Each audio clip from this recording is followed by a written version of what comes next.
Diam.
Sekejap saya nak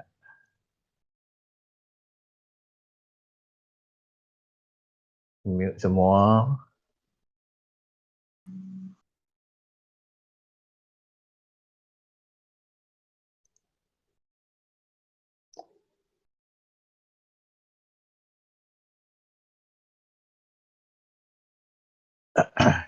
Okey, terima kasih. Sedikit pasal etika untuk webinar pada hari ini. Pagi ni, satu, anda perlu pakai pakaian yang elok-elok. Jangan tak pakai baju. Saya rasa by end of the session nanti, kita minta you akan onkan kamera. Kita akan ambil gambar kenangan untuk kita siarkan dekat kita punya FB lah. Satu, arrive on time. So saya rasa dah nampak di sini the majority of sekarang kita ada 44 orang. Majority yang ramai tadi yang masuk awal. Bagus, alhamdulillah. Duduk di tempat yang cerah, menggunakan headset ataupun external microphone. Tutuplah dekat kamu punya application tu, apa-apa yang ada, Gmail ke, email ke, Facebook, everything. And then mohon mute mic kalau tidak bercakap. In fact, saya boleh control mic daripada saya selaku host, saya boleh control untuk mute mic. Turn and off kamera apabila diperlukan. Use raise hand kalau ada ruang untuk dengan chatting. Kalau nak tanya soalan, boleh gunakan ruangan chat. Nanti saya akan majukan kepada kita punya speaker pada hari ini. Do not share and record. Saya dah share sendiri di sini, saya dah record di sendiri. Nanti siapa yang memohon untuk nak dapatkan dia punya record tu, boleh WhatsApp saya personal. InsyaAllah saya akan sharekan benda ni. Mungkin saya akan hantar dia punya link ni sekali dengan kita punya sijil nanti. Mohon bersabar, be patient and respectful towards everyone. Okay. The do's and don't, pastikan desktop or anything anda punya gadget dengan internet, data berada pada liputan coverage yang terbaik. Jika anda mengalami sebarang gangguan teknikal, kalau ada teknikal, mohon keluar dari sesi ini dan masuk semula menggunakan pautan link yang sama. Pada hari ini kita menggunakan platform LAC. LAC mungkin satu benda yang baru. Tetapi jika anda biasa dengan platform-platform lain, saya rasa lebih kurang sama je lah. Kursus ini jangkakan lebih kurang dalam 2 jam. InsyaAllah dalam beberapa slot kita akan bagikan. Ruang rehat akan diberikan mengikut usaha saya. Mungkin akan ada 5 minit rehat.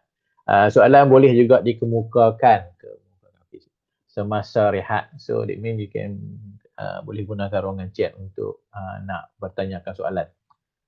Kalau nak request untuk nak bertanya soalan, mungkin boleh on mic. kita dah ramai ni, takut dia jadi serabut sikit. Kamera, you dialulakan untuk onkan kamera. Okay. Safety briefing, pastikan posisi duduk anda adalah ergonomik, duduk dengan keadaan yang baik, dan tempat duduk anda selesa dan tiada kerosakan. Jangan duduk atas kerusi rosak, lagi ban kerusi susah. Pastikan skrin komputer handphone diletakkan pada mode yang sederhana dan tidak terlalu terang. Okay. Pastikan juga tangan anda bebas dan tidak memegang handphone. Kalau anda hands-free di dalam kereta, pastikan anda ada dia punya stand, dia punya tripod lah. Pastikan kadar volume diletakkan pada just kadar 50% sahaja, terutama jika anda menggunakan ear ataupun headphone. Kerap melakukan senam hari tegangan ketika sesi ini dijalankan. Sebab anda duduk atas kursi lama, kalau nak pergi ke tandas apa semua tu, just tutup kamera and everything, and then boleh pergi berehat kat tandas tu sekejap.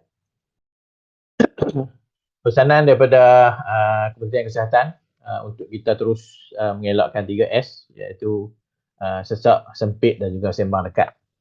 Dan juga terus kita mengamalkan 3W, iaitu wash, wear and worn. Dan terus mendoakan agar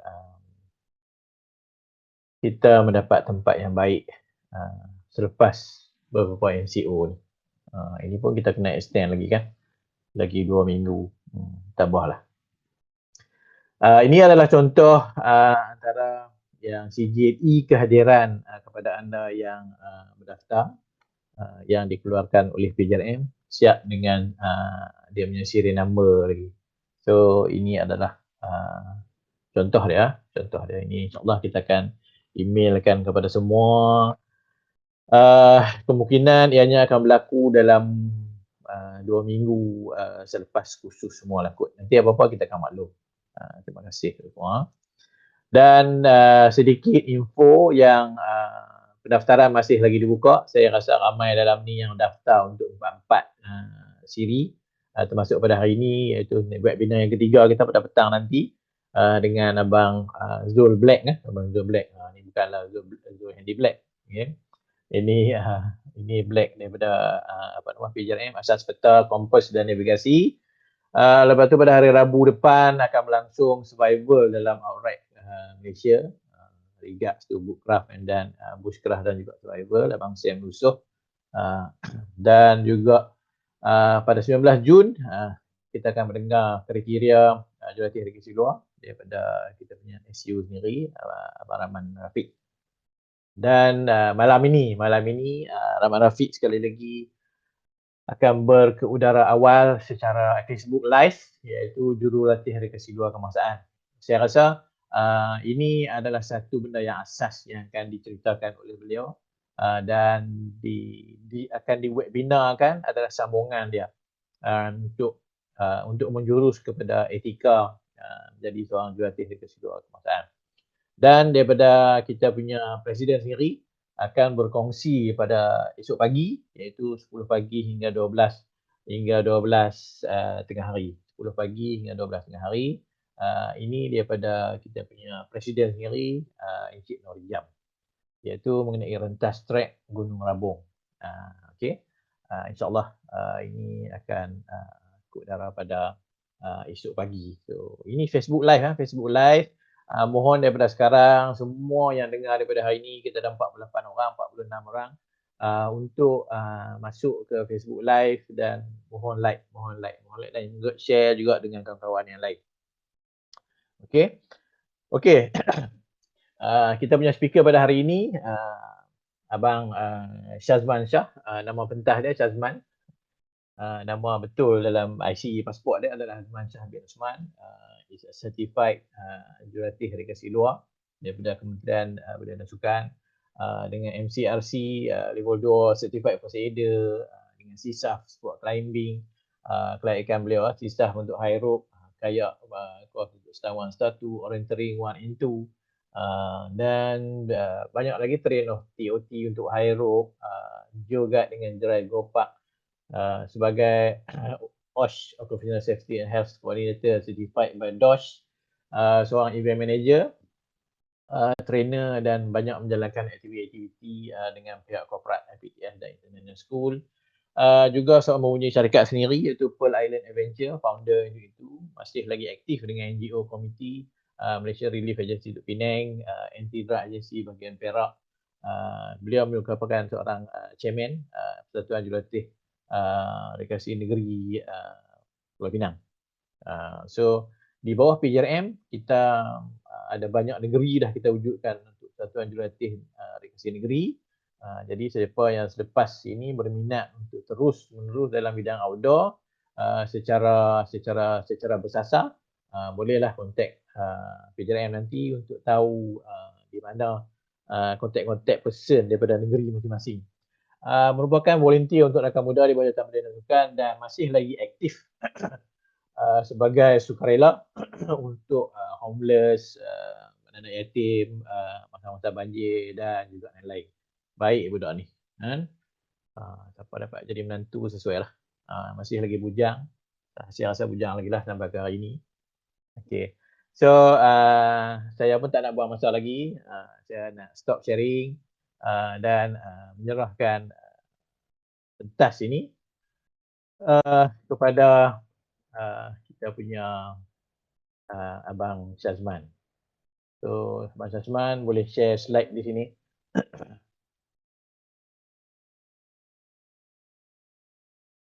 Okey. Share slide. Okay. Terima kasih Tuan Moderator kita pagi ini, Cik Dullah Said ataupun panggilan manja dia Abang Dullah.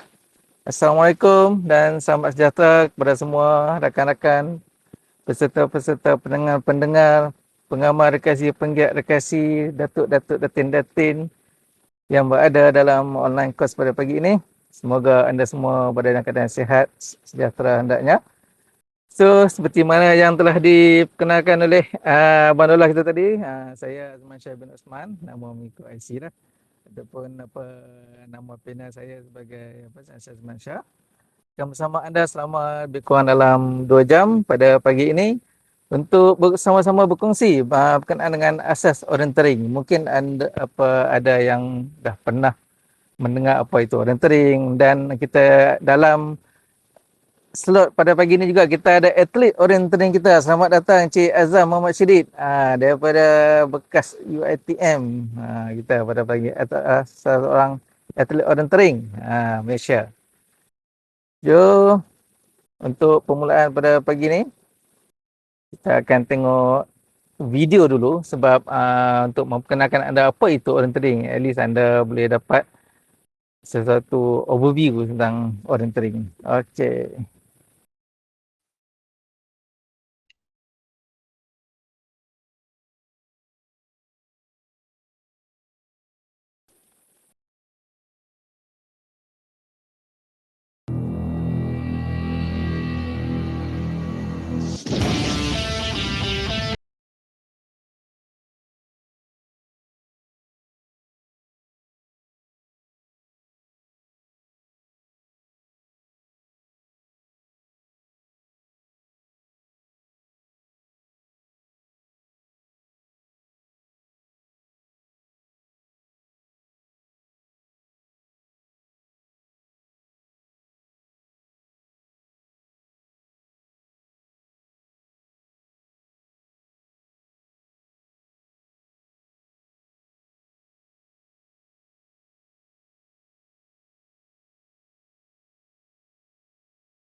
Yang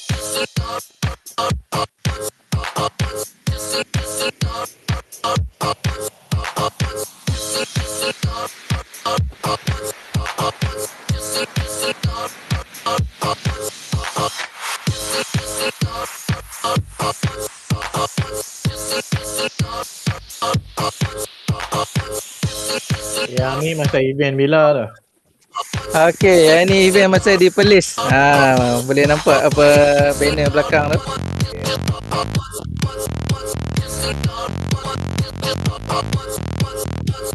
Ramai kan?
Dia punya apa nama ASEAN tu ada berapa apa nama negara?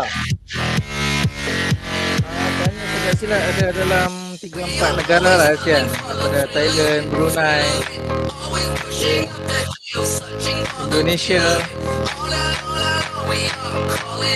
Ramai kan dia punya apa nama peserta berapa ratus orang macam meriah. Memang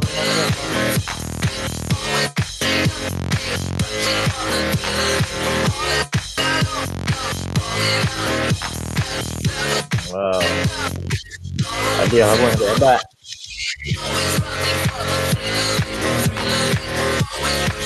ASEAN Cup. Okay.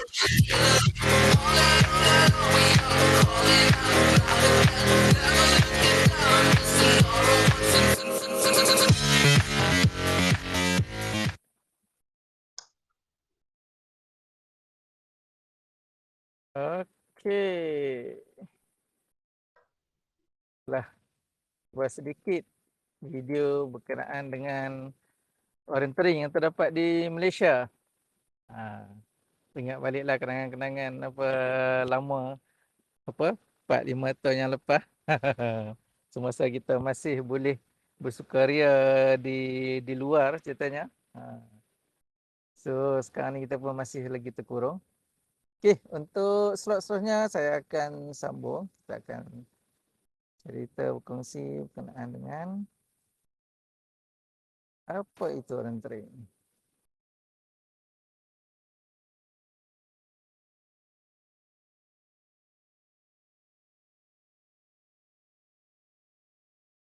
Okey, slide boleh nampak tak?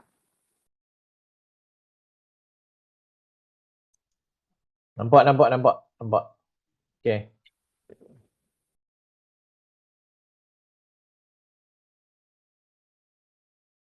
Okey. Saya Azman Shah Osman, Jurulatih Keseluruhan Kebangsaan di bawah Persatuan Jurulatih Kesihatan Malaysia. Mari kita mengenali apa itu sukan orienteering. Definisi. Orienteering adalah berasal dari perkataan Sweden iaitu orientering yang bermaksud melintasi kawasan yang tidak dikenali dengan dibantu oleh peta dan kompas. Ini adalah beberapa definisi orienteering. Okey, orienteering adalah satu sukan yang mana pesertanya harus mengunjungi sejumlah lokasi yang telah ditandai di medan sebenarnya iaitu kontrol marker secepat mungkin dengan dibantu sebuah peta dan kompas. Ini adalah definisi yang diberikan oleh IOF iaitu International Orienteering Federation, adalah sebuah badan dunia yang mengawal selia sukan orienteering di seluruh dunia. Dia adik-beradik saya sama macam FIFA. Macam itulah. Okey. Orienteering adalah sejenis sukan yang memerlukan kemahiran navigasi menggunakan sebuah peta dan kompas untuk bergerak dari satu lokasi ke lokasi yang lain.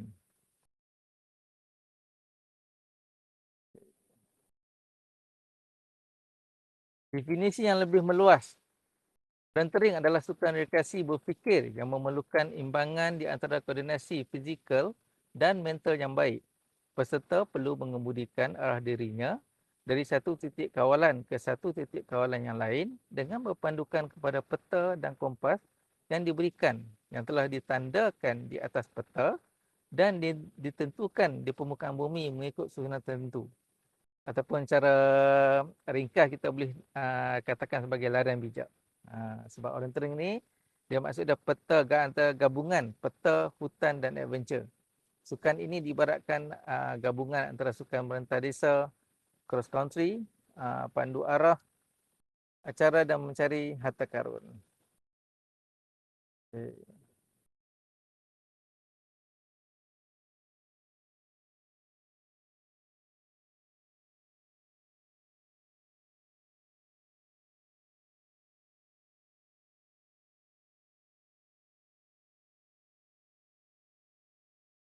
Salah.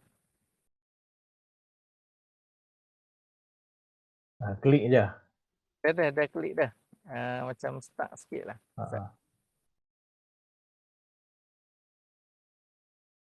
Okey. Okay. Kesimpulannya, orienteering ni adalah sejenis sukan memerlukan kemahiran navigasi menggunakan peta dan kompas, harus bergerak dari satu tempat ke satu tempat. Maknanya kalau kita stay memang tak nama orienteering lah. Yang tu nama dia berdiri setempat ataupun berlari setempat. Mempunyai alatannya yang tersendiri dan kurang daripada 60 km. Sebab kalau lebih, dia nama dia road gaining, bukan nama dia orienteering. Okay, chapter 2, sejarah dunia Malaysia dan IOF. Okay, sejarah permulaan dunia.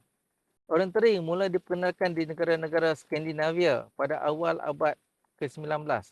Apakah itu negara Skandinavia? Denmark, Norway dan Sweden.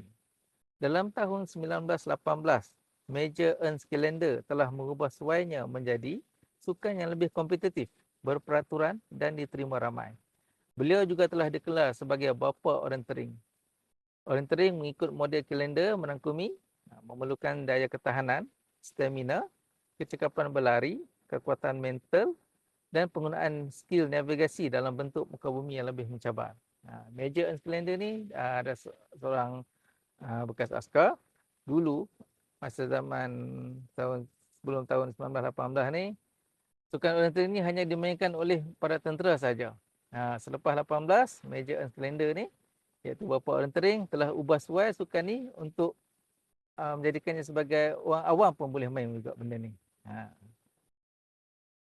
Okey, sejarah di Malaysia.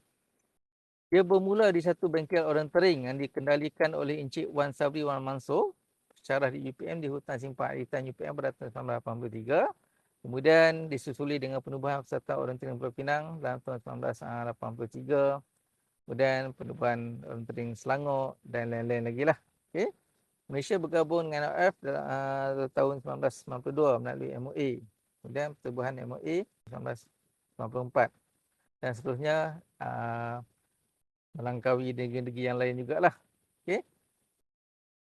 Dan bagi saya sendiri, saya mengenali sukan orienteering pada tahun 2004. Okay, melalui satu kursus yang dianjurkan oleh Jabatan Belia dan Sukan Negeri Pulau Pinang. Okay, dan juga kerjasama dengan USM waktu tu. Kemudian kursus selama 3 hari. Kemudian buat pertandingan, mini pertandingan. Kemudian tahun 2005 juga ada mini pertandingan orienteering lagi di Teluk Bahang. Okay. Di hutan Lipur Teluk Bahang. Kemudian lepas tu sukan orienteering ni macam orang kata apa, down lah, macam slow sikit, tak ada siapa yang nak membawa apa benda ni. Kemudian kita aktif balik start daripada tahun 2012 dan ke atas, memang rancak balik lah sukan orienteering apa dalam Malaysia ni. Okay, latar belakang IOF. IOF ditubuhkan pada 21 Mei 1961 dalam sebuah kongres yang berlangsung di Copenhagen, Denmark. Okay. 10 negara terawal yang menyertai IOF adalah Bulgaria, Czechoslovakia, Denmark, Federal Republic of Germany, Finland, German Democratic Republic, Hungary, Norway, Sweden dan Switzerland. Pejabat IMF berpusat di Karlstad, Sweden dan kini IMF mempunyai penyertaan lebih daripada 80 buah negara di seluruh dunia. Ini adalah peta negara-negara yang menyertai IMF lah sebagai ahli. Okay. Ada yang full, ada provisional dan Malaysia masih lagi dalam provisional ataupun bersyarat lagi lah. Okay, badan yang memantau.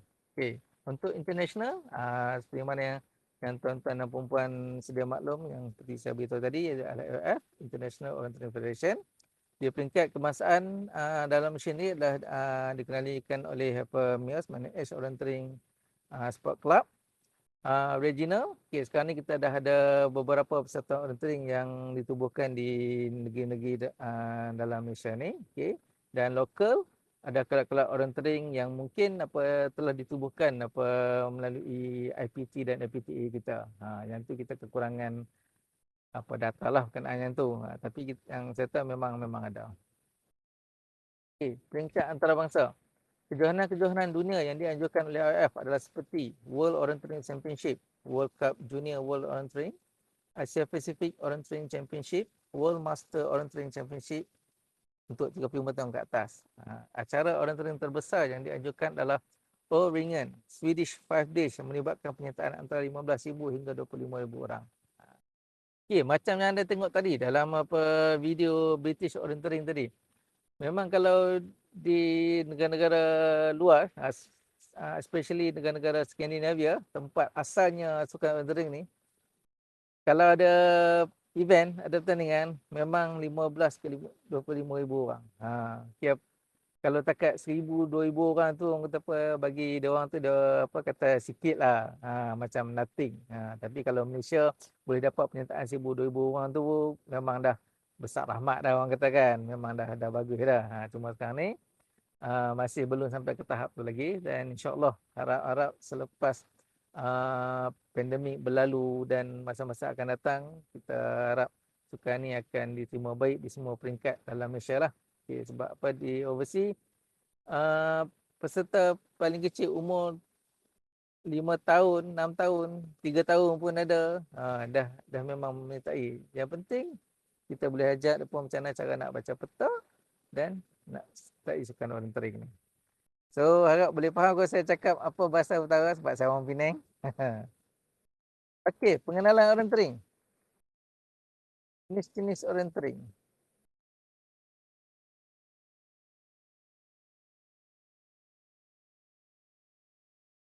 Okey, kita tengok jenis-jenis orienteering. Okey. Betul ke yang dimasukkan adalah jenis orienteering yang seperti dinyatakan, iaitu mentah desa, bermarkah, jalan raya, bukit, malam dan berganti-ganti. Okey. Masa saya mula-mula kenali orienteering dulu, memang inilah yang diajarkan kepada saya. Inilah yang saya belajar dulu semula kenal orienteering 2004, macam inilah dia punya modul dia punya nota dia memang macam ni. Tapi latest modul daripada IOF adalah menetapkan hanya 4 jenis sahaja, 4 kaedah orienteering yang dijalankan untuk ketetapan IOF, iaitu Food O, MTBO, Ski O dan Trail O. O ni adalah singkatan daripada orienteering. Food, of course lah kita berjalan kaki. Okay. MTB stand for mountain bike, itu berbasikal. Ski hanya dijalankan di kawasan-kawasan yang ada salji lah. Of course Malaysia memang tak ada lah salji kan. Okay. Dan trail dan melalui kawasan-kawasan hutan dan sebagainya lah. So, letakkan dalam pemikiran anda, jenis-jenis orienteering ada 4 saja. Food O, MTBO, Ski O dan Trail O. Okay. Apa benda yang tadi yang saya share tadi tu? Okay. Benda-benda tadi tu adalah jenis-jenis lapangan ataupun kos. Kita ada orienteering merentah desa. Merentah desa. Orienteering jalan raya. Jalan raya ni kita main kat kawasan jalan raya. Macam kita consider sebagai urban. Urban orienteering. Kemudian orienteering bukit. Kita main kat kawasan bukit. Hutan, trail orienteering macam Trail O tadi. Dan bandar, urban lah. Okay. Kita main kawasan-kawasan bandar. Okay, format pertandingan. Format pertandingan, kita ada sebagai klasik, iaitu yang jenis panjang punya 75 minit hingga 90 minit. middle iaitu pertengahan antara 30 minit hingga 60 minit, dan sprint. Sprint ni kira macam apa, berlari yang laju lah, iaitu antara 12 minit ke 30 minit. Kita juga ada ultra sprint iaitu labyrinth orienteering. Okey, sekejap lagi saya tunjuk apa itu labyrinth orienteering. Kita ada score orienteering. Okey, score orienteering ni ada setiap checkpoint tu dia ada dia punya skor, dia punya markah dia yang tersendiri. Contoh dia, apa, kita ada 10 checkpoint. Okey, checkpoint pertama mungkin markah dia 2. Checkpoint 8 mungkin markah dia 15. Okey, sebab apa jadi macam tu? Sebab biasanya makin sukar dan makin jauh sesuatu checkpoint tu, dan makin banyaklah dia punya markah dapat. Okey. Relay, okey, relay ni macam apa, lari berganti-ganti lah. Okey, apa, mungkin biasanya kita buat dalam tim, 2 orang biasanya paling minimum. Okey, apa, mula-mula peserta pertama pergi main orienteering, kemudian dah habis pas kat peserta nombor 2 pula. Okey, naik ni kita jalankan pada waktu malam. So far, banyak kali dah kita dah tanya di Taiping, Taiping Net Orienteering kerjasama dengan College Community. Okay, ini adalah contoh ultra sprint, labyrinth orienteering. Benda ni kita boleh main dalam dewan, kita boleh main di luar dewan. Okay. Labyrinth ni ibarat dia macam kita masuk dalam gua dan ada banyak lorong. Itulah makna labyrinth ni. Okay, alatan orienteering. Macam tadi anda tahu, apa benda kita ambil mesti ada alatan. So, antara alatan orienteering adalah peta. Okay. Peta merupakan alatan utama dalam sukan orienteering. Peta orienteering adalah peta khas yang dilukis oleh pelukis peta. Kita panggil dia sebagai mapper untuk sesuatu kawasan itu.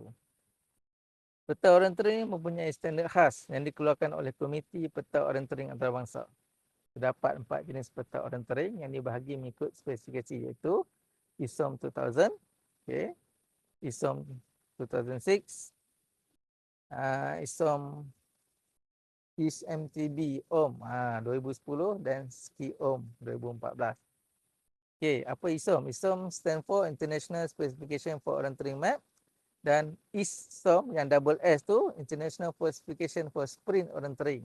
Ini untuk yang berlari laju lah, geng-geng yang lari laju, ultra, marathon ke apa ke, bolehlah join apa sprint ni. Okay, ini adalah contoh peta orienteering. Okay, anda boleh nampak checkpoint dia apa di sini. Sini ada 24 checkpoint. Okay. Dan ni orienteering yang dalam Malaysia punya lah. Apa, kita main di Bukit Air, iaitu yang tadi saya tunjuk video apa ASEAN apa Cup final tu. Okay. Dan okay, ni di Kampung Woh kita pernah buat di apa Lata Kijang tak silap.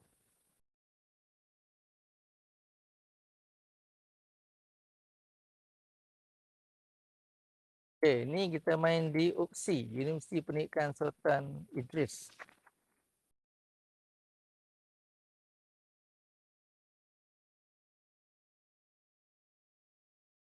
Okay. Anda boleh nampak macam mana checkpoint-checkpoint tu. Okay. Satu checkpoint dia satu location dia ada sampai 4 checkpoint pun ada. Dan ni kalau apa untuk advance nanti kita boleh ceritalah dia punya detail macam mana kan. Okay.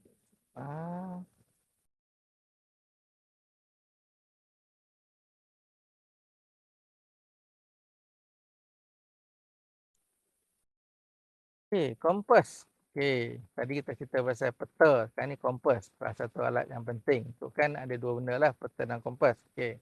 Kompas adalah alat pengemudian arah yang mempunyai jarum magnetik merah dan hitam serta ditandai dengan ukuran sama dalam mil ataupun darjah. Ia merupakan alat bantu yang kedua terpenting dalam sukan orienteering. Ia digunakan hanya untuk mencari arah, menentukan kedudukan dan mengukur jarak. Okay, jenis-jenis kompas. Okay. Kompas orienteering terdapat dalam berbagai jenama dan jenis, antaranya base plate kompas, thumb kompas dan flip kompas. Ianya direka cipta agar lebih mudah dan praktikal. Dua jenama yang famous dalam dunia ni yang bermain adalah brand Sunto buatan Finland dan Silver buatan Sweden. Okey, ini adalah contoh-contoh kompas orientering. Okey, yang tengah-tengah tu kita panggil nama base plate kompas. Kemudian yang terletak ibu jari tu sebagai kita panggil thumb kompas lah. Okey. So atlet-atlet dunia yang bermain untuk world ranking event ni biasanya akan guna thumb kompas lah sebab mudah dan senang nak pergerakan tu.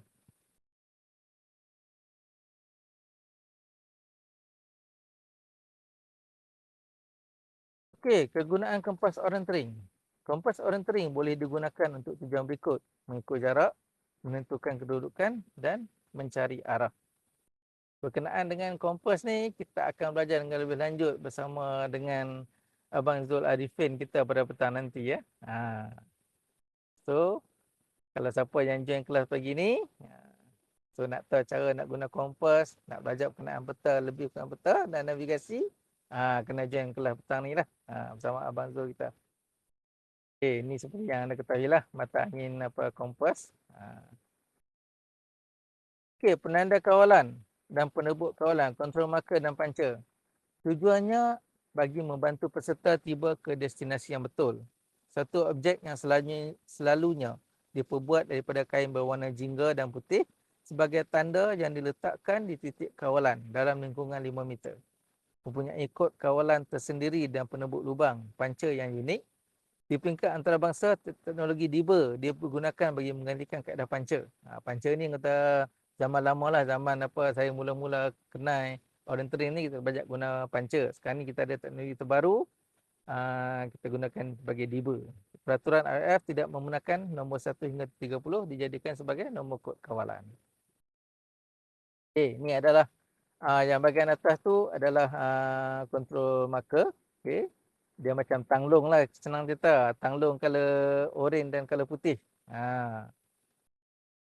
Dan bawah tu adalah contoh panca. Panca ni dia ada paku yang berbentuk corak lah, macam corak dia ada. Kalau ada 25 checkpoint adalah kita akan ada 25 panca dengan corak yang berbeza. Tengok budak-budak umur berapa tahun rasanya tak sekolah gitu pun di overseas dia pun ajak untuk main orientering. So harap kat Malaysia untuk masa-masa akan datang kita akan ada wakil-wakil cilik macam ni lah. Okay. Peranti elektronik Spot Eden telah digunakan bagi menggantikan sistem merekod pancing pada titik kawalan. Diiktiraf sebagai trouble-free usage oleh kesemua penganjur dan peserta orientering serata dunia. Ia juga telah diiktiraf oleh IOF sebagai peranti elektronik dan digunakan di kesemua acara orientering di peringkat antarabangsa dan lokal. Okay, ini adalah contoh. Spot Eden ni dia punya brand lah. Brand yang mengeluarkan DIBA ni. Okay. Ni yang kata zaman lama punya DIBA. Yang ni yang latestnya. Okay. Yang DIBA yang ada digambar sekarang ni, adalah yang standard sekarang ni, latest teknologi yang digunakan. Latest teknologi yang ada sekarang ni, siap ada GPS yang membolehkan, penganjur-penganjur acara orientering ni, dia boleh detect di mana peserta-peserta orientering berada. Itu dah satu teknologi yang latest lah yang ada dalam sukan orientering ni. So at least kalau mereka ni peserta ni sesat ke apa, kita boleh check dari situ. Kita boleh nampak the real time peserta ni bergerak dari satu tempat ke satu tempat yang lain. Okey, kad kawalan, control card. Setiap peserta perlu membawa bersama-sama kad kawalan ketika menyertai acara sebagai bahan bukti atau pengesahan. Dalam kad ini akan dicatatkan nama peserta serta masa bermula, starting time. Dan tersedia petak-petak untuk ditebuk apabila sampai di titik kawalan nanti. Kad ini juga boleh dicetak bersama dengan peta. Ini contoh kad kawalan pada zaman-zaman dulu lah. Okey, kad kawalan ni. Dan yang bawah tu adalah sampel-sampel panca, bentuk-bentuk corak panca yang ada. So, corak-corak ni lah yang kita akan punch dekat atas kita punya control card. Control Latest punya teknologi kita menggunakan apa debug, export hidden debug. Kita boleh print saja. Debug kita guna untuk punch tu sampai dekat apa finishing point, okey. Finish line. Kita bagi dekat apa penjaga sistem tu dan dia boleh print on the spot, kita boleh dapat result. Daripada contoh pada checkpoint 1 sampai checkpoint 10 berapa lama masa kita ambil, dan daripada satu checkpoint ke satu checkpoint pun ada jangka masa berapa lama kita boleh sampai. So dia punya level apa ketepatan dia memang almost 100% lah, 99.99%. Memang ketepatan, memang tepat. Dan ni. Okey, anda boleh tengok peta rendering ni, tengok bahagian bawah tu. Okey, dia ada 6 kotak. Okey. Biasanya bila kalau kita main rendering ni, okey, kalau yang latest punya yang sekarang ni punya G memang guna debug, kita guna debug. Dan apa yang 6 kotak tu in case kalau debug di satu tempat tu tidak berfungsi, so puncher yang ada di checkpoint tu kita kena punch dekat inilah dekat kita punya peta ataupun apa control card ni, sebagai backup lah kata, sebagai backup. Keterangan kawalan. Keterangan kawalan, control description adalah keterangan asas sebagai panduan titik-titik control description kawalan berkenaan. Butir-butir yang disenaraikan adalah siri titik kawalan, kod kawalan dan keterangan mengenai kedudukan titik kawalan. Di peringkat antarabangsa, keterangan tidak ditulis dalam bentuk teks tetapi dalam bentuk simbol. Keterangan kawalan boleh dicetak berasingan maupun bersama dengan peta. Kita tengok contoh. Ni dia punya contoh. Description tu. So, jika anda sebagai jika anda berminat untuk mendalami dalam bidang orientering dan mungkin berminat nak jadi atlet orientering, anda kena menghafal lah, senang cerita titik-titik kawalan ni. Okey, ni adalah contoh titik-titik kawalan ikut standard IF control description. Anda kena tahu A tu apa dia, B apa dia, C apa, D, E, F, G dan H. Sebab dia ada banyak. Ni keterangan ruang kawalan dia. A adalah nombor kawalan, B nombor kawalan pada penanda kawalan iaitu konsol marker, C sifat yang sama tertumpu kepada kedudukan, D adalah tertumpu pada objek petanda dia, okey. Kemudian E keadaan rupa bentuk sekeliling. Tu kalau E sekarang ni yang ada depan ni, tu nampak macam pokok lah, simbol untuk pokok. F kombinasi iaitu persimpangan ke apakah. G adalah lokasi kedudukan. Okey, kedudukan yang ada G sekarang dalam gambar ni adalah berada di atas. H lain-lain. Kadang-kadang 75 tu 75 langkah ke apakah macam-macam. Okey, ni sampel. Untuk nombor 1. Checkpoint nombor 1, dia punya konsol marker punya nombor dia 54. Okey. C arah utara. D, E, F, G, okey, adalah jalan raya. Mana dia? E, F, G tu tak ada, mana dia sekali main jalan raya. Mana dia? Kawasan jalan raya. Yang ni kita kena cari. Kemudian checkpoint nombor 2. Checkpoint nombor 2, nombor pada penanda kawalan kontrol marker adalah 57. Okey. Kemudian tebing tinggi. Tu tanda tebing tinggi dia penuhi rimbun dan berada di bawah. Jarak dia tu yang bahagian ujung sekali 10-50 tu dah bukan jarak dah lah, dan 50 meter. So kita boleh cari. Kalau kita terlajak, kita tengok peta terlajak, kita boleh patah balik. Kemudian okey, checkpoint yang ketiga, penanda kawalan 34. Okey, yang ni adalah pertemuan sungai. So kita kena menghafal logo-logo ataupun simbol-simbol yang ada dalam peta IF ni, peta orientering ni. Kalau kita tak hafal, memang kita susah nak main orientering. Okey. So untuk next kita stop sat dulu. Kita take 5 boleh kot? Kita take 5. Abang Dollah. Boleh. Okey, kita take 5 dulu. Lagi kita sambung balik.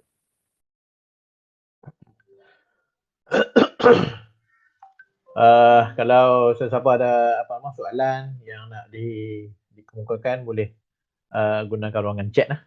Boleh. Boleh guna ruangan chat, dengan guna chat sudah. Sebab dalam buat chat dalam ni. Ataupun Abang Dollah kalau nak bagi siapa tanya sekarang ni pun boleh juga. Tanya. Boleh. Ya, Ha. on mic je. On mic boleh tanya. Kita punya speaker terus boleh tanya Salman. Okay, Assalamualaikum. Tuan. Ya, Waalaikumsalam. Tadi yang Yunus dah buat. nombor 1 dan 30 tidak boleh apa tadi?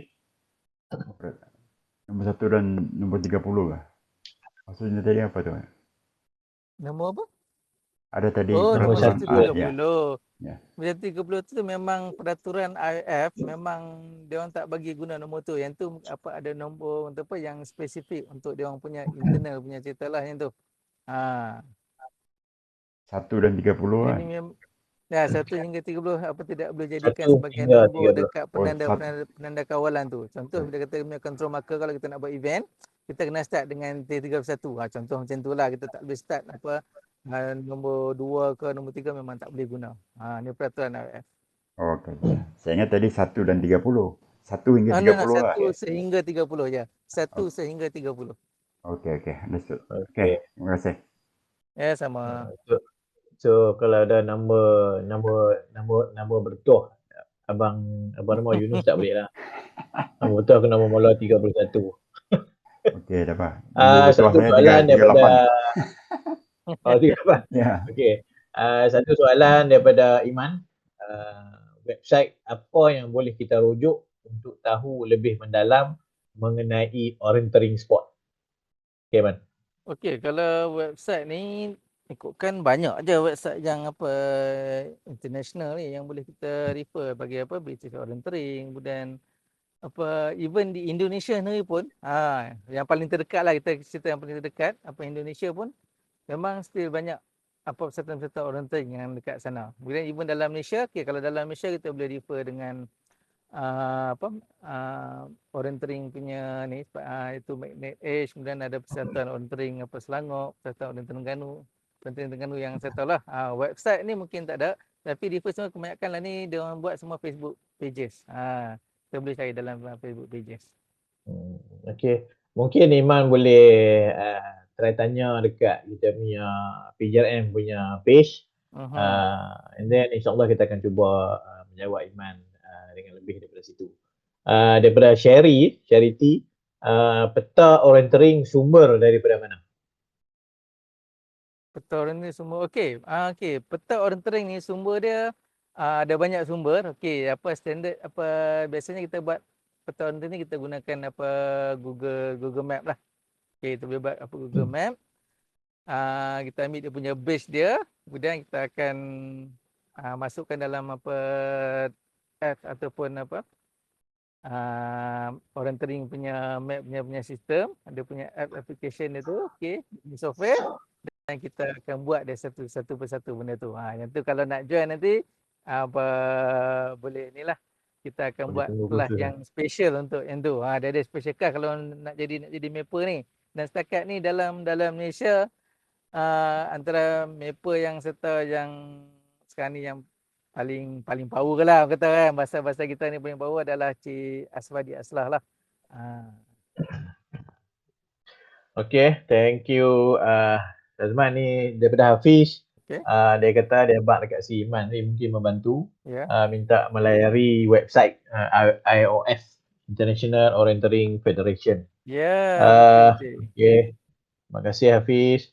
Rosmadi minta share slide. InsyaAllah kita akan share slide kepada semua peserta-peserta kita pada hari ini. Nanti saya akan emailkan sekali lah. Okay. Itu saja soalan yang setakat lah. Ada lagi soalan kan? Kalau ada boleh tanya. Okay.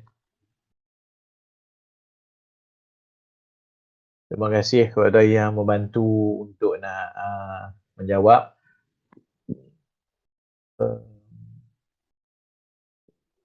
Dekat ruangan chat ni pun ada yang nak jawab. ON ada.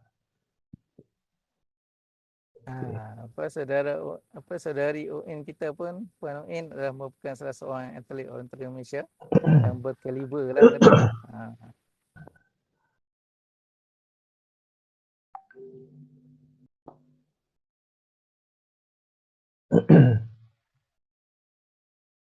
Okey. So kalau Mak nak teruskan. So daripada sini kita ada lebih kurang satu jam lagi. Okey. Sekejap ah.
Okey. Okey. Okey, baik. Selamat berjumpa kembali. Okey. Pada siapa-siapa yang keluar tadi, kita masuk balik. Kita sambung berkenaan dengan orientering. Okey. Kita orientering. Okey, sekejap. Sekejap.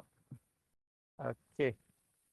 Okey, apa itu peta orientering? Peta orientering adalah sebuah peta topografi yang terperinci mengikut Komisi Peta IF, iaitu kalau ikut prediksi Amerika punya orientering ni, peta orientering diartikan sebagai sebuah jenis peta topografi yang khusus dibuat untuk orientering. Jadi peta orientering merupakan sebuah jenis peta topografi terkena standard, melainkan sebuah peta topografi khusus untuk sukan ini. Peta orientering sangat terperinci menggambarkan permukaan bumi sehingga dapat digunakan untuk bernavigasi sambil berlari dengan pantas. Peta orientering. Okey. Untuk bermain orientering, anda boleh menggunakan apa sahaja jenis peta, tapi akan sangat menyenangkan apabila menggunakan peta yang dibuat secara khusus untuk orientering. Dewasa ini, penggunaan peta orientering dalam sukan ini, iaitu untuk rekreasi, pembelajaran dan pertandingan, telah menyebar ke seluruh penjuru dunia. Kelebihan peta orientering adalah bahawa simbol-simbol peta, warna-warna, skala-skala, ketebalan, garis dan sebagainya telah seragam dan sesuai dengan standard dunia yang ditetapkan oleh Komiti Peta Orientering IF. Artinya, sekali anda mahir baca peta orientering, anda menggunakannya untuk bermain orientering di mana pun di seluruh dunia. Mana dia? Kalau kata apa, macam tadi kita tengok apa tanda simbol pokok tu, apa bentuk macam tu, mana dia dihadapi mana-mana pun seluruh dunia, simbol yang sama. So tidak akan berubah. Kalau kata setiap negara buat dia punya simbol dia sendiri, kita teruk lah.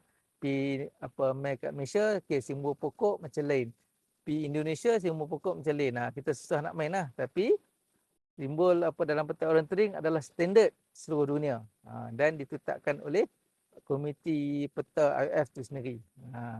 Kalau bentuk bangunan dia bentuk kalau hitam 4 segi, macam itulah satu dunia sama juga. Tidak akan berubah.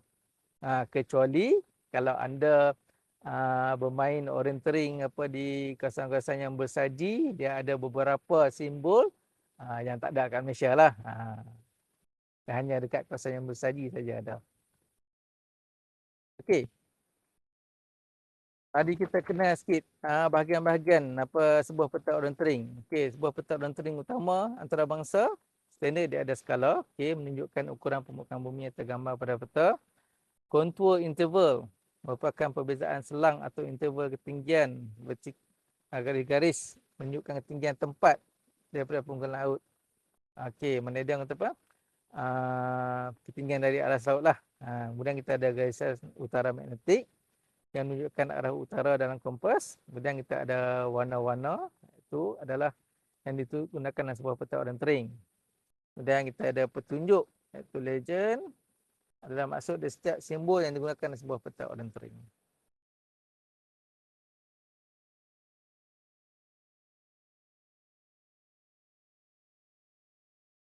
Okay, anda boleh tengok sini, okay, skala tu di bahagian atas, kemudian dia ada interval kontur selang 5 meter. Okay. Warna-warna tu, setiap warna tu memberikan makna yang berbeza. Kita tengok apa makna dia. Kemudian garisan utara magnetik. Okay, skala peta biasanya ditandakan apa satu ni sebuah 4,000, 5,000 dan pelbagai lagi lah. Okay, umumnya dicantumkan dalam bentuk skala angka. Namun ada juga peta orientering dicantumkan skala gambar dan skala pembaris. Macam contohlah anda boleh tengok apa depan tu dalam slide.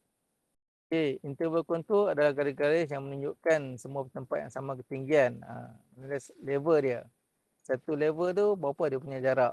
Yang tu akan ada dalam peta lah. Macam ni dia tulis interval kontur 5 meter. Mana dia satu level 5 meter. So anda boleh agak jarak satu checkpoint tu macam mana. Okay, garisan utara magnetik adalah benda yang wajib ada dalam peta. Kalau kita tak tahu apa peta ni macam mana, tak ada utara magnetik, memang susah lah. Kita nak apa main orientering, kita tak tahu utara sebenar. Sebab kita kena selaraskan utara magnetik dengan utara sebenar kita sebelum kita main. Okey, ada 7 warna yang biasanya digunakan pada peta orientering. Warna-warna ni memang standard satu dunia adalah menggunakan warna yang sama. Okey, putih menunjukkan area-area hutan yang dapat dilalui dengan berlari, iaitu runnable forest. Coklat digunakan untuk simbol-simbol peta yang menunjukkan benteng daratan atau relief, bukit kecil, tepian tanah, kontur, dinding tanah, busuk kecil dan sebagainya. Okey. Kuning mewakili kawasan terbuka, lapangan rumput, padang rumput dan sejenisnya. Macam contoh kalau kita Malaysia ni padang bola lah. Contoh ataupun padang rumput yang luas. Okay. Kemudian hijau menunjukkan kawasan hutan atau vegetasi yang rapat dan tidak dapat ditembusi, tembus atau dilalui oleh orienter yang berlari. Semakin gelap warna hijaunya berarti makin sukar untuk dilalui kawasan warna yang berkenaan. Kalau hijau kata apa light, mana dia kawasan tu senanglah kita nak tembus. Tapi kalau makin gelap hijau tu, hijau gelap, bermakna kawasan tu makin susah, ataupun kita senang cerita kita panggil dia hutan tebal lah. Tapi jaranglah kita nak buat apa nak main orientering dalam hutan tebal macam tu. Kemudian kalau biru standard lah apa berkenaan dengan air. Ia menunjukkan kawasan yang berhubungan dengan perairan, tasik, telaga, kolam, sungai, parit dan sebagainya lah. Okay. Hitam mewakili batuan, bongkahan. Ataupun senang cerita hitam ni adalah benda buatan manusia. Contohnya bangunan, jalan raya, pagar dan berbagai lagi. Kalau hitam ni kita tengok tanda hitam dalam peta, kita tahu itu adalah bahan buatan manusia. Itu saja. Kemudian kalau ungu menunjukkan landasan orientering pada peta, iaitu kita ada titik kawalan start, titik kawalan, garis-garis laluan dan finishing line. Kita boleh tengok macam mana dia punya simbol dia tu. Kalau simbol finish adalah bulatan yang bertindih, kemudian start bentuk segi-tiga, atau bentuk piramid, kemudian titik kawalan bulat satu saja sebagai titik kawalan dan garisan-garisan untuk kita bergerak. Okey, petunjuk. Petunjuk ni lah yang saya kata tadi, kalau siapa nak jadi atlet orientering ni, dia kena menghafal lah petunjuk-petunjuk ni. Kalau dia tak hafal, dia memang susah nak main sebab dia tak faham apa yang ada dalam peta orientering ni. Okey, kita ada bentuk muka bumi, perairan, paya, tebing dan muka hambatu, tumbuhan, tanda kawasan buatan manusia, simbol teknikal dan simbol landasan orientering. Okey, ni dia. Bentuk tanah muka bumi. Macam-macam ada. Ni kata apa baru sampel yang sikit lah. Ikutkan kalau yang betul-betul ada macam-macam. Kalau kita main kawasan tu yang ada gabungan semua benda ni, memang apa pening jugalah kita nak ni. Kita nak main apa orientering ni. Kontur dia kita kena hafal kontur, kena tahu kontur tu apa benda, garisan, tebing tinggi, tanah, bukit kecil, bukit besar. Semua kita nak tahu. Kawasan apa? Tebing apa semua kita nak tahu. Ni perairan dan paya. Contoh apa tasik, sungai yang dapat diseberangi, kemudian sungai yang apa boleh seberang, sungai tak boleh seberang, aliran kecil, saliran kecil, paya sempit, semua ada dalam ni. So bila ada tengok simbol-simbol dekat sebelah kiri tu, simbol sebelah kiri tu anda dah faham dah. Okey, simbol ni apa makna? Simbol ni apa makna? Kita kena menghafal benda ni. Okey, ni contoh adalah batuan dan bongkahan batu. Tebing yang tak dapat dilalui, tiang batu, permukaan tebing. Kita ada apa celahan sempit pun ada. Celahan sempit ni anda imagine anda berada di tengah-tengah di antara dua batu. Dua batu yang besar dan tinggilah. Kita panggil nama celahan sempit. Okey, ni kawasan. Okey, tumbuhan ataupun lapangan. Kawasan terbuka, dia punya color dia. Macam mana. Kemudian kawasan terbuka, kalau ada apa jenis apa rumput kecil-kecil halus-halus, dia ada titik-titik. Kemudian kawasan terbuka yang semua. Macam mana hutan yang mudah dilalui, easy running. Macam kita tahu tadi kalau putih, hutan yang memang apa senang. Kemudian color light green, yang slow running. Kalau yang makin suka tu color hijau yang gelap, makin susah untuk dilalui. Ini pun sama jugalah. Ada kebun-kebun apa semua komplit ada dalam ni. Okey, yang ni tanda-tanda buatan manusia. Okey. Kawasan buatan manusia, man-made features. Ada lebuh raya, jalan raya utama, jalan raya kecil. Jalan yang apa bertar, jalan tak ada tar, semua ada dalam ni. Ini juga adalah contoh-contoh benda buatan manusia, iaitu rel kereta api, jaringan elektrik, terowong, pagar, dinding batu, runtuhan, kawasan yang boleh lalui, tak boleh lalui. Kawasan perkuburan pun ada tanda, jaringan pipe, menara tinggi, menara kecil, tiang batu, semua ada. Ini simbol-simbol teknikal, gasan utama magnetik. Yang nombor 437 tu, yang ikut anak panah merah tu adalah apa ketinggian satu kawasan tu. Ini adalah simbol-simbol orientering. Yang ni anda kena tahu. Simple saja. Start dengan segitiga. Kemudian titik kawalan, control point adalah tanda bulat. Kemudian tanda laluan kita nak lalui itu tanda mana daripada checkpoint 1, 2 dan seterusnya. Dan finish adalah bulatan yang bertindih. Ini semua pun anda kena hafal. Dan kalau anda tak hafal memang susah nak main orientering. Okey, cara dan undang-undang asas orientering. Prosedur acara ni di Malaysia rasa sama dengan macam apa di luar juga. Macam contoh kita nak apa yang orang yang biasa masuk apa running ataupun nak bersenam semua, kita pakai acara pakaian sukan yang mudah untuk kita nak berlari, untuk kita apa bersenam. Untuk kita berrekreasi lah.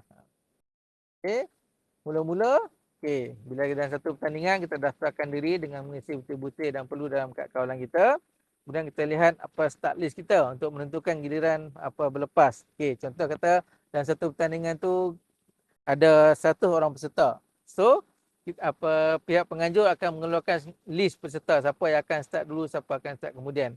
Dan biasanya selang masa setiap pelepasan adalah 2 minit lah. Selang masa.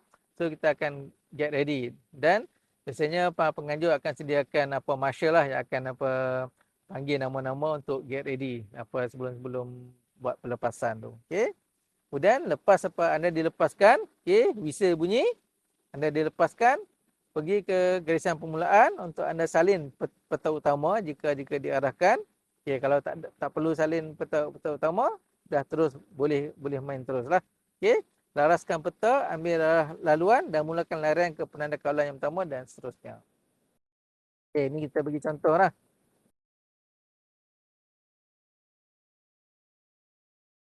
Okey, jap.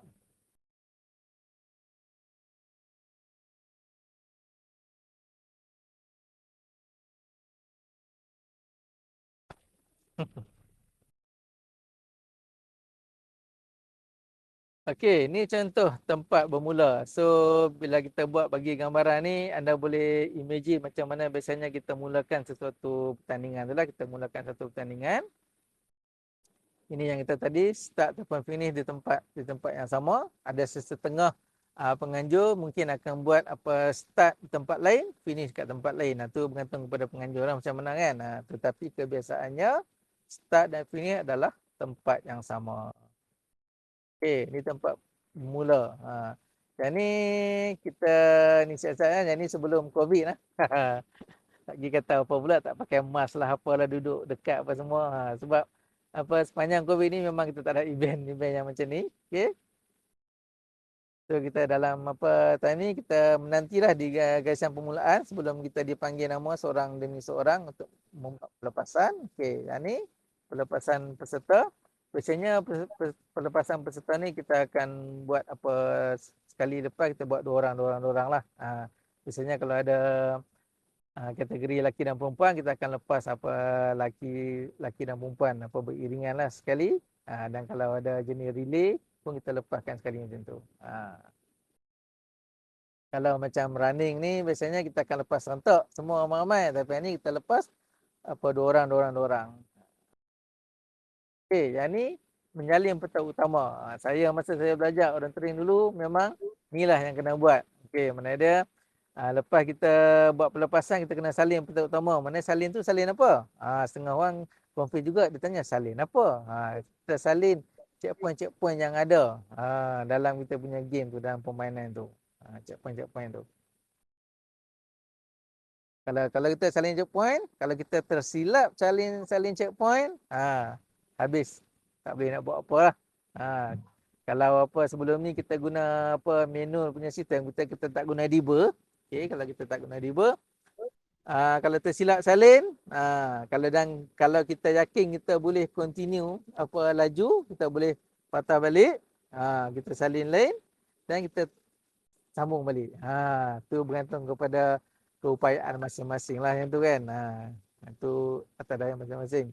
So pengalaman apa saya bukan main orienteering, pernah tengok ada peserta ni dia tersilap apa punch, okey.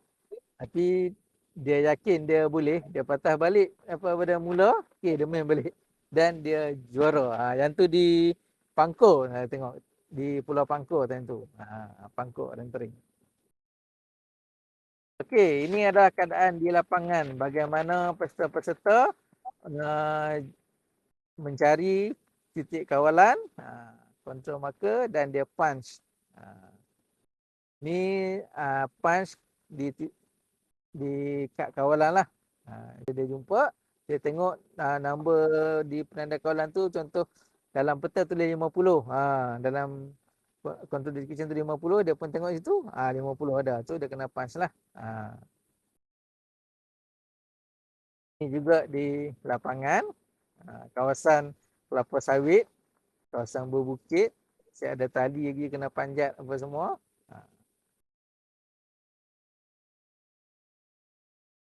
Garisan penamat. Apabila anda dah habis, contoh kata ada 20 checkpoint, anda dah habis semua, patah balik ke garisan penamat, serahkan dengan segera kad dan peta anda apabila sampai di kaunter penamat. Untuk acara berpasukan, masa tamat akan dikira apabila kesemua pasukan tiba di penamat.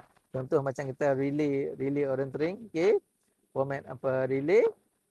Kita kena tunggu sampai dua-dua orang habis main baru kita boleh consider penamat. Masa tamat akan dicatatkan pada kad anda. Kat anda ni kalau kita guna sistem manual, kita catatkan apa pada kad lah. Kalau kita guna debug, once kita dah punch apa di penamat tu, okey, automatic dia akan record directly dalam sistem dan terus print. Senang saja. Okey, pembatalan penyertaan did not finish. Biasanya kalau siapa yang menyertai pertandingan volunteering ni, okey, dia gagal pulangkan kad kawalan, consider inilah dia nak finish apa ataupun dibatalkan, tebukan yang dibuat terkeluar petak yang patutnya. Okey, yang ni contoh macam kata masa zaman kita sekolah dulu, masa time peperiksaan, kalau kita apa bulatkan ataupun kita hitamkan jawapan tu terkeluar pada petak, contoh macam peperiksaan SPM ke PMR ke, so dia akan batal, betul tak? So macam itulah contohnya, kalau tebukan kita buat ni terkeluar pada petak, consider batal. Dan tebukan yang kurang jelas ataupun berubah corak, dalam kita punya apa Mastercard kita dah tetapkan, okey, checkpoint 1 corak dia macam mana, contoh kata checkpoint 1 corak Z, tiba-tiba pada peserta bagi kat kita nombor 1 corak apa N, mana dia apa dah lain lah, so memang tak boleh lah macam tu. Okey, kemudian menaiki seberang kenderaan kecuali acara yang dibenarkan. Yang ni apa, kalau yang mana ni lah yang apa, macam nak menipu sikit lah kata, contoh apa macam jenis apa lapangan jenis luas, okey, contoh apa ambil masa yang jauh apa semua, dia tengok line clear saja, ada member ke siapa kata, encik minta tumpang, kalau dapat dekat penganjur memang habislah. Okey, bertindak untuk menipu, yang ni standard lah mana-mana pertandingan pun, dan melebihi daripada masa perlombongan ditetapkan. Setiap pertandingan dia ada dia punya limit time lah. Okey, contoh macam kita bagi masa untuk pertandingan ni 1 jam. So kalau lepas pada 1 jam dia balik, walaupun jawapan dia semua betul pun, consider batal lah dan tak ni. Okey, rasanya sampai kat situ saja perkongsian saya untuk pagi ni. So terima kasih banyak-banyak kepada rakan-rakan semua, dan saya Bandullah boleh buka untuk ni ke apa open floor Soalan. soalan boleh. Ada Boleh banyak tanya soalan. Stop sharing, start slide. Sekejap. Okey. Okey, terima kasih Syazman. Ada beberapa soalan di dekat ruangan chat ni.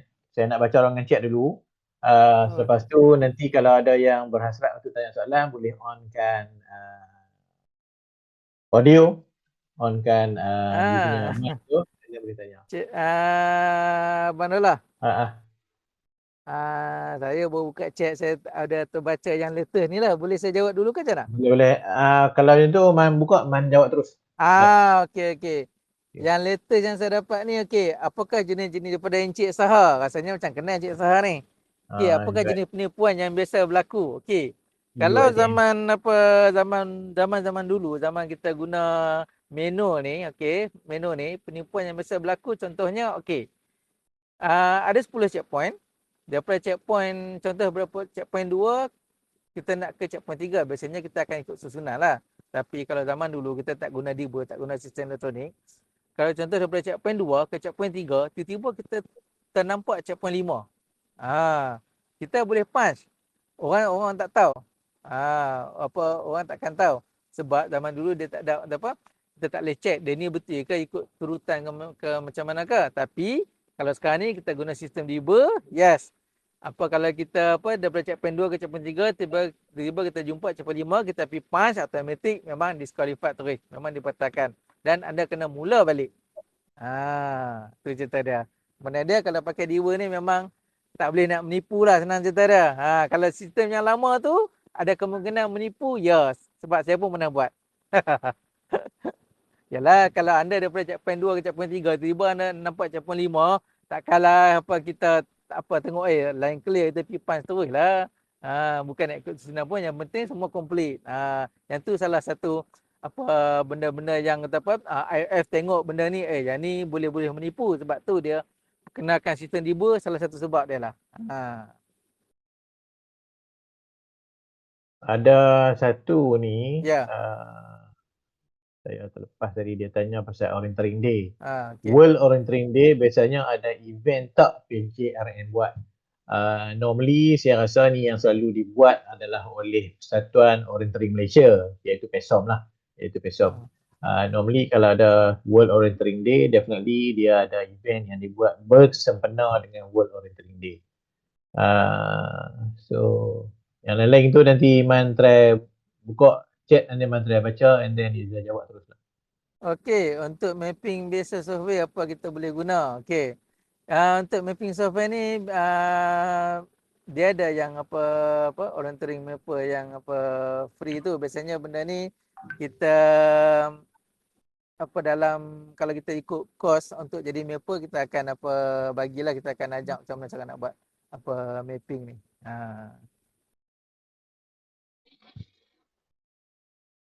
Ya, kita boleh guna Google Earth tu supaya kita punya base map. Okey, kita guna Google Map, Google Earth pun supaya kita punya base map. Kemudian kita pindahkan dalam open orienteering map. Kemudian baru kita boleh buat dia punya sistem tu. Buat map tu macam mana.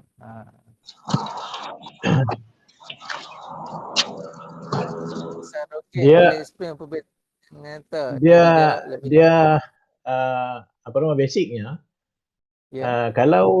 kalau dari segi mapping, kalau tak ada Google Earth ke Google Map memang tak boleh buat. Okey, kalau tak ada Google, tak ada map, boleh buat. Okey, caranya, walaupun kalau kita guna Google Earth ataupun Google Map pun, kita still kena turun ke lapangan untuk double check balik mana ada map kita buat ni betul atau tidak. Contoh macam kata padang bola. Okey, di penghujung padang bola biasanya ada pokok-pokok besar. So kalau contohnya padang bola dalam keadaan real situation, kita ada 5 pokok besar. So dalam peta pun kita kena ada menunjukkan simbol ada 5 pokok. Contoh macam itulah. Okey, ada soalan saya baca daripada Cik Faizal Kadir berkenaan dengan Rogening. Okey, Rogening ni jarak dia lebih pada 60 kilometer, ya, lebih kurang macam Compass Marching jugalah. Biasanya Rogening ni kalau di Malaysia pernah buat pertandingan 24 hours Rogening di bahagian Datu Perak satu masa dulu. Okey, so dah masa 24 jam. Memang long distance benda ni. Kita main. Ada satu soalan. Apa harga? Ya. Inilah daripada soalan daripada abang Daripada Romzi. Okey, berapa harga Diba tu? Harga Diba tu paling murah RM200 lah, paling murah. Benda kecil je. Kita letak dekat jari. Berpeluh guling kepala. Abang Romzi geleng kepala dah. Garu lah, garu. Ya, paling murah. Dapat boleh main kat dalam rumah. Bukan RM200 lah, RM200. RM200. RM200 baht pun mahal lagi. RM200 baht ni dah jadi RM250 dah. Okey. Assalamualaikum tuan. RM30 lah ambil satu sistem tu. Ikut siapa-siapa nak invest kan. Okey, ada soalan daripada Zaidi. Assalamualaikum tuan, saya nak tanya boleh? Ya, boleh. Macam ni tuan, contoh ada tak kelebihan pada orang tempatan sewaktu pertandingan tersebut dijalankan? Contoh kalau kita buat satu event di Taman Tasik Taiping contohnya. Okey, adakah orang Taiping nanti akan dapat satu advantage untuk pertandingan tersebut kalau dia dah biasa dengan taman tu? Okey, yang tu mungkin salah satu advantage juga. Tetapi apa yang membezakan dia dengan peserta-peserta yang lain, bergantung kepada penganjur, dia punya course yang dia buat tu, landasan yang dia buat tu macam mana. Dia akan lain. Walaupun memang dia dah biasa, dia dah tahu kata Taman Tasik Taiping, dia dah menghafal dekat sini ada pokok, dekat situ ada semak, dekat sini tengah sini tasik apa semua. Tapi bila landasan tu, bila dia bermain, dia akan jadi lain. Yang penting dia kena menghafal tanda-tanda yang ada dekat dalam peta tu, logo-logo, simbol tu. Kalau dia tak menghafal benda tu, dia tak tahu simbol ni untuk tunjuk apa, walaupun dia menghafal keadaan sebenar di lapangan, pun dia tak boleh nak main juga. Memanglah ada kelebihan, tapi depend lah kepada peserta keupayaan dia juga.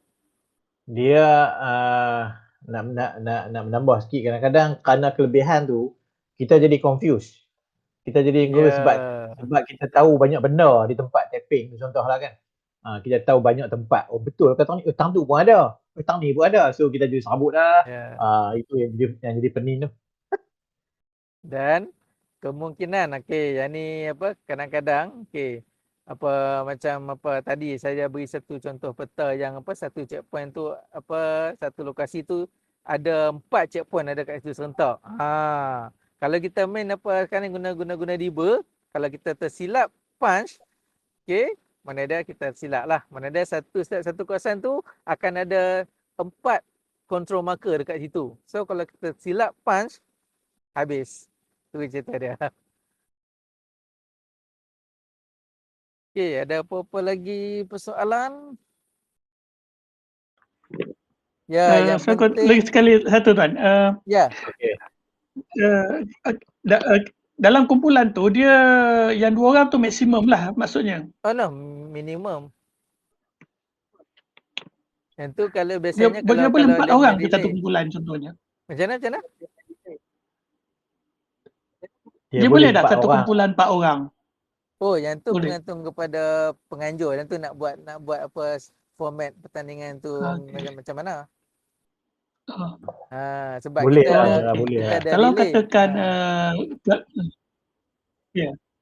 kalau katakan 4 orang untuk pergi ke satu-satu checkpoint tu 4 pergi ke ataupun boleh seorang ke 2 orang pergi untuk tanda chop saja dia punya saja dia punya tu lah, dia punya kad kawalan tu. Biasanya kalau yang ramai-ramai ni kita namakan sebagai relay orienteering. Relay ni biasanya kita main one by one. Kebiasaannya kalau kita ada kita buat relay, mana satu tim ada 2 orang minimum lah. Satu tim 2 orang. Kebiasaannya penganjur kalau untuk peserta pertama ni dia akan bagi laluan lane, peserta yang kedua dia bagi laluan lane.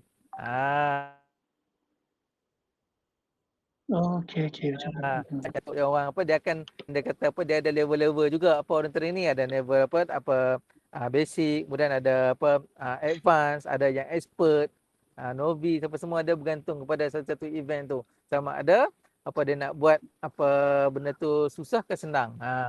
Contoh macam kalau world ranking event. Kalau world ranking event setakat ni first world ranking event di Malaysia 2018 buat di UFC. Memang ada kategori novice, ada kategori expert. So bergantung kepada kita nak join yang mana. Tapi biasanya kalau kita buat pertandingan, kita nak memperkenalkan suka orienteering ni, kita akan buat yang basic lah. Jadi semua orang boleh tahu macam mana nak main orienteering ni, dapat pengalaman. Tu je.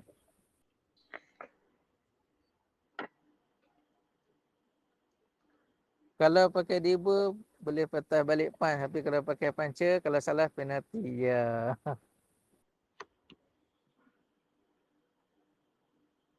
Ada apa lagi soalan? Sambil tu minta on kan kamera, boleh kita ambil gambar je. Minta on kan kamera dulu. Sambil jawab soalan Syazman. Boleh. At least kita dapat ambil gambar depa in action kan. Abang ZB tak on lagi. Syahar. Ni abang nampak abang Zaidi. Daripada apa nama tapping ah. Tanya tapping. Lepas ni kalau rakan-rakan kita ada persoalan boleh personal message saya, boleh PM saya pun boleh, tak masalah. Sekarang ni free, sambung lagi 2 minggu akan datang memang free. Alhamdulillah. Okey, banyak lagi yang tak on tu. Tak lagi. Okey. Handsome Cik Sahar kita. Tu lah. Besut. Apek. Okey, Apek. Okey. Apek. Lambat masuk ada masalah sikit. Tak apalah, terlepas train macam tu dengan Odian pun. Okey, saya nak ambil gambar senyum, semua senyum. Video ni boleh angkat ah. Nak video ni. Boleh je. Boleh dapat Untuk video ni. Memang nak tu. Cik untuk kawan-kawan Aidil di tak sini. dapat on kamera. Tempat tak Ah, mengizinkan. Cik Tempat Aidil tak boleh. mengizinkan. Kalau kalau Cik nak tahu tempat saya dan sekarang ni saya duduk tengah berada dalam caravan. Itu Caravan. saja. Oh. Cuba Saya buka berada balik dalam dia punya caravan. Itulah saya. apa nama bagi depa nampak actual. Kita Abang Papa buka balik Romeo. yang ni saya punya yang actual punya. Saya berada dalam caravan sekarang ni. Itulah stresanya kita beronline. MCO jangan pergi jauh-jauh, duduk dalam kereta, duduk dalam rumah semua boleh. Okey, senyum 1 2 3. Okey, 1 2 3. Sekejap, saya nak ambil lagi satu. Abang apa nama abang angkat. Angkat lain. Good sign. Okey. 1 2 3. Okey. 1. Abang Zamiri semua ada sini. Iman pun ada. Nick Seri. Yati pun ada. Muhammad tadi pejam mata lah ni. Jaga celik lah tak apa. Wah, macam ustazah lah kat kawan kita. Okay. Oden handsome lah ni. Kan? Abang Oden handsome. Buat macam cik apa dah? Cik senyum sikit cik. Cik senyum sikit. Cik sihat lah. Cik gambar mati. Okey, Datin. Sehat. Alhamdulillah, Cik Lola. Alhamdulillah, bagus. Saya okey je. Thank you. Okey. Terima kasih Datin. Nanti hari Khamis ni kita pula jumpa lagi sekali ya. Okay. Alhamdulillah Datin. Sorry ya blackout sikit hari tu. Abang Hassan kita pun dah ada ni. Abang Hassan. Romzi tak buat gambar pun dah. Happy. Rehat. Azwar nanti kena bawa saya main game ni. Saya tak biasa, saya nak tengok orang je. Boleh Datin, boleh Datin. Kita ajak. Saya interested. Lah, observe kan. Kita selalu kan payah nak dapat cuti. Betul. Nanti lepas MCO ni, you must invite me. I will join. InsyaAllah. I belajar. Okey, insyaAllah. Boleh Datin. Ajak geng-geng apa tim Datin semua kita join boleh? Boleh, kecoh lah kalau geng saya. Okey je, tak apa. Okok ada control. Saya boleh join ke Paman? Boleh, semua dijemput nanti insyaAllah. InsyaAllah, thank you. Okey, Faizal ada, mau nampak. Hafiz nampak, Yati nampak. Mat tadi nampak. Mat tadi nampak tu baru buka gambar.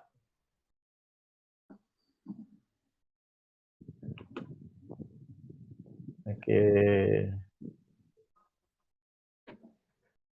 Nanti kita nak masuk dalam Facebook ni.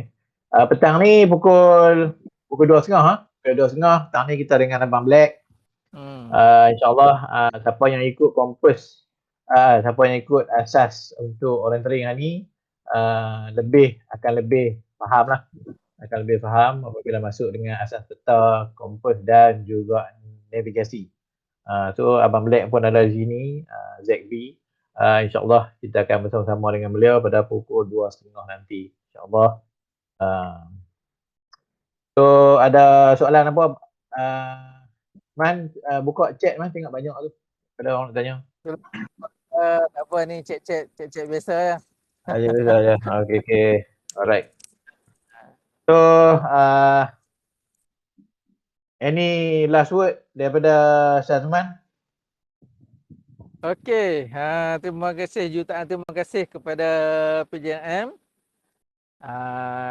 kepada rakan-rakan sekalian yang menyokong, kepada peserta-peserta rakan-rakan penggiat rekreasi, pengamal rekreasi semua.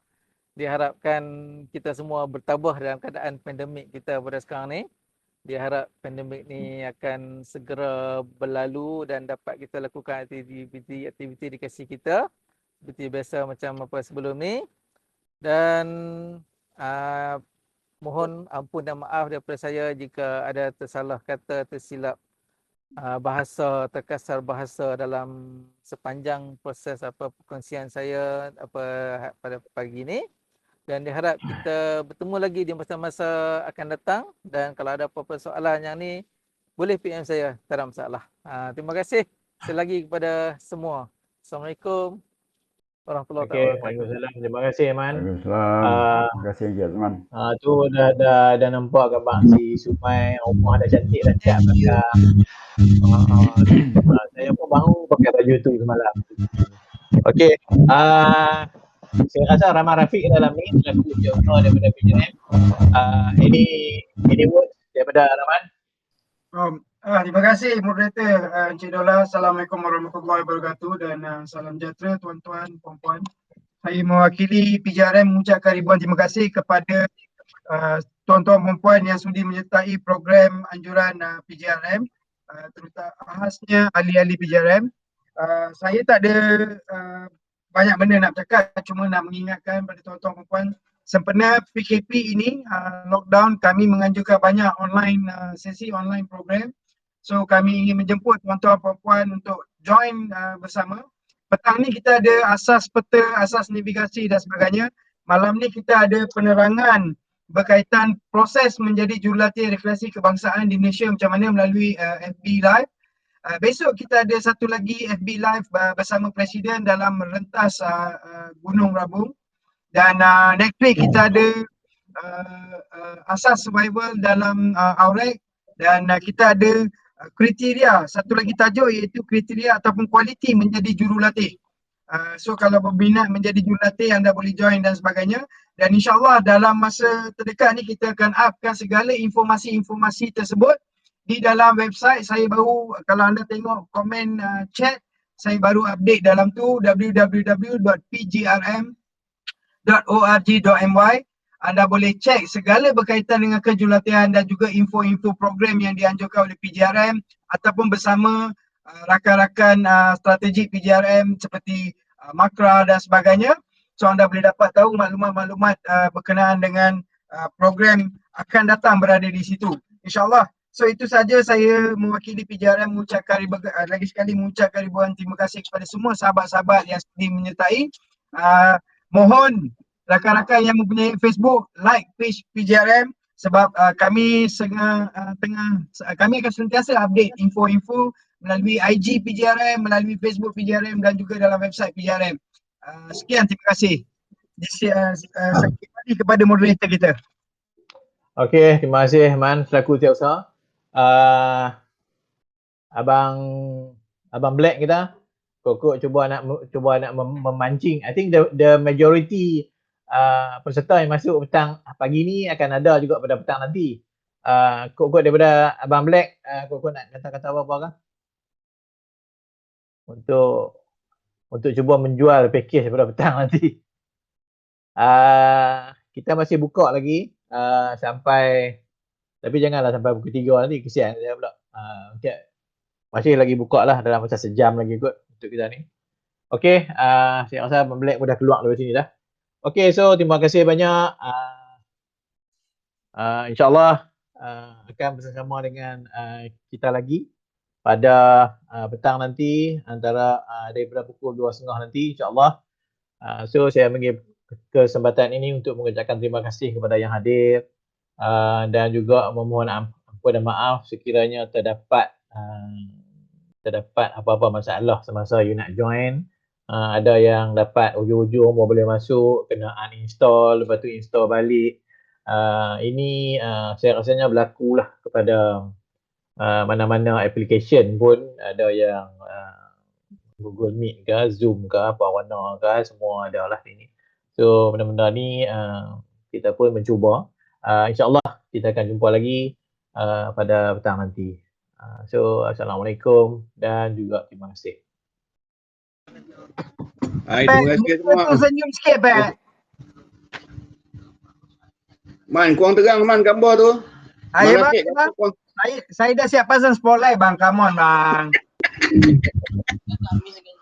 Oh, Romzi. Gila dari Romzi. Dan, gambar. Woi, sihat jangan tahu. Rahman dengan suara. Order sekarang ni sibuk jaga cucu, bang. Ayah dah kita ni semua. Alamak, Odin makin besar ngacau mata tubuh no. Senang. Bujang. Oh, bujang. Zi sihat ya? Sihat. Bang, Mr. Rofi kenapa makin kurus? PKP punya pasal kurus ke apa ni? Aduh, aku risau tu tengok kawan-kawan aku ni. Awak biar betul kurus. Man, kerja mana aku naik Man? Tu. Ha? Bang, jumpa Raman. Kita bincang betul Raman boleh bagi penyelesaian. Welcome to the club macam mana? Oh, sama lah. Kat hijau. Yati ada, Dr. Yati mana dia? Yati pengusi lah, pengusi kelab. Dr. Yati pengurusi bang. Aku 17 ni vaksin kan. Apa dia bang? Apa dia? Bulan ni aku kena ambil vaksin. Oh. Saya baru dapat semalam. Saya 17 hari bulan ni. Minggu depan saya vaksin. Wah, bagus. Sinovac man. Saya dapat Pfizer. Oh. Wow. Awak Siap. cadangan kan? Siap. SMS semalam tu siap tulis Pfizer. Oh. Awak alah orang kayangan macam tu lah. Kita dekat bin, orang lain tak ada. So orang kayangan lah. Oh, kayu. Man, Pfizer ke Pfizer? Pfizer ke Pfizer? Dua tu. Pfizer dulu man. Pfizer tak boleh. Kalau Pfizer pun botol man. 5 liter. Dia mesti betul. Itu boleh besar deng. Pfizer tu kalau itu kena supply ke Persatuan Pesakit Diabetik bang. Man, apa lagi ni dapat man? Tak boleh adjust ke PRM? Apa dia bang? PRM tu ramai tak dapat lagi tu. Takkan tak boleh adjust PRM. Oh, ini kita sebab orang PRM tak join geng kayangan macam saya ni kan. Pasti bang. Dia kena join geng kayangan. Tak ada aku call lah Nur Syam tu. Saya bang apply 1 hari ke 3 melalui MySejahtera, harap tak apa jenis pun tak dapat. Lepas tu pergi HKL tanya, Cik nak ke? Nak, saya on je daftar dengan HKL, terus HKL call tak. Ni. Aku pengarah hospital KKB panggil. Cantik. Yalah, siapa yang boleh ambil lah. Kecuali sekarang ni yang jadi isu Sinovac. Sinovac jadi isu kepada mereka yang berhajat nak pergi umrah. Sebab kerajaan Saudi tak terima Sinovac buat masa ni. So tak tahu dia masih berbincang lagi. Man. Kalau kau nak tahu, cuba kau tengok Romzi. Romzi dah dos dah kedua. Kau tengok itu air gambar muda tak muda. Sinovac ke bang? Dia ambil Pfizer. Pantai kurus, handsome. Muka handsome. Kau tengok umur 20 tahun, kau tengok Romzi betul-betul. Kalau tidak tengok bang umur lebih. Kau tengok kurus, handsome, dia pun kejut tadi. Kurus penyakit. Kurus penyakit tu. Cik, perkara tu dirahsiakan ni. Itu dia ambil gambar 20 tahun lepas, Romzi tu. Abang Nazli kalau nanti dah ambil vaksin mesti dah hilang dia punya putih-putih rambut tu. Usop dah jadi Jack Pirate Caribbean dah. Usop turun suai rasa tak kerja. Man, kalau aku ambil aku dah dos kedua, tapi keputihan dekat atas kepala dengan dekat janggut ni makin banyak lagi lah man. Mestinya dia tengah proses lagi DNA dia tu.